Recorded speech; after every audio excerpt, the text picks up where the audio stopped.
diretso po. Ang Pangulo po ay nagsalita na. Si Secretary Vida ay nagsalita na rin. So bakit po ba natin paniniwalaan ng isang fake news peddler? Ma'am, follow up lang po. May confirmation po ba tayo na may red notice ang Interpol kay Zaldico? Mas mabibigyan po yan ng katugunan ni SOJ Vida. Thank you, ma'am. Sunod na tanong mula kay Maricel Alili, TV5. Magandang hapon po, Yusek. Yusek, may we have more details about Zaldico? Saan po siya nakasakay nung mahuli siya ng Czech Republic? Sino yung sinasabing isang lalaki na kasama niya? Was it a random check? Unang-una po, ang binigyan po ng authority na magsalita patungkol po dyan ay si Secretary Vida. So lahat po ng patungkol sa issues ni Zaldico ay mas mabuti po nating itanong mismo kay Secretary Vida. But with all the disinformation circulating right now, may we know how come wala pa pong inilalabas na photos and videos of Zaldico? Kasi mayroon pong ibang country na involved.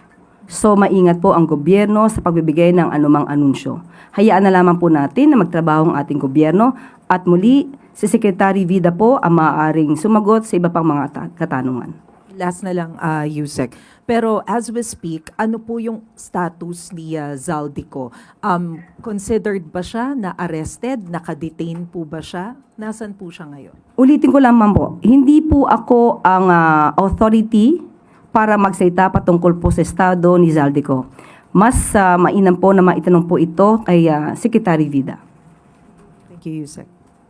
Related question mula kay Ivan Mayrina, GMA News. Yusek, we were told that Secretary Vida was summoned to the palace earlier today. Would you be privy as to what instructions the President gave Secretary Vida?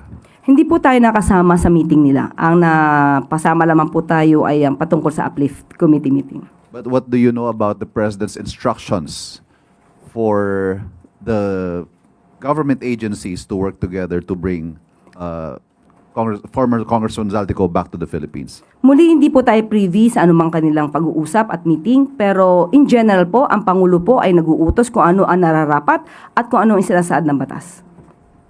Thank you. Sunod na tanong mula kay Ivy Reyes, Milyonaryo. Hi, Yusek. Can we have Palace's reaction to Batangas Representative Leandro Levista's statement on Zaldico pa rin po na hindi raw po dapat si Presidente ang nagre-report dahil Zaldico accused the President of being involved in the anomaly. And I quote, paano paniniwalaan ang proseso kung ang akusado ang may kustodiya sa testigo? Kung ang akusado ang may... Kustodiya po. Sino po ang pinangangalanan niyang akusado? The President, I believe. Kailan po ba naging akusado ang Pangulo? Hindi po ba kayo dapat na nagtatanong sa kanya kung kailan ba naging akusado ang Pangulo? In-announce po ni Pangulong Bongbong Marcos that the Philippines will be sending a high-level coordination team to focus on bringing former Congressman Ko back. Siguro po gusto lang din nating malaman sino-sino po ba yung bubuo sa team na ito and ano pong marching orders ng Pangulo sa kanila.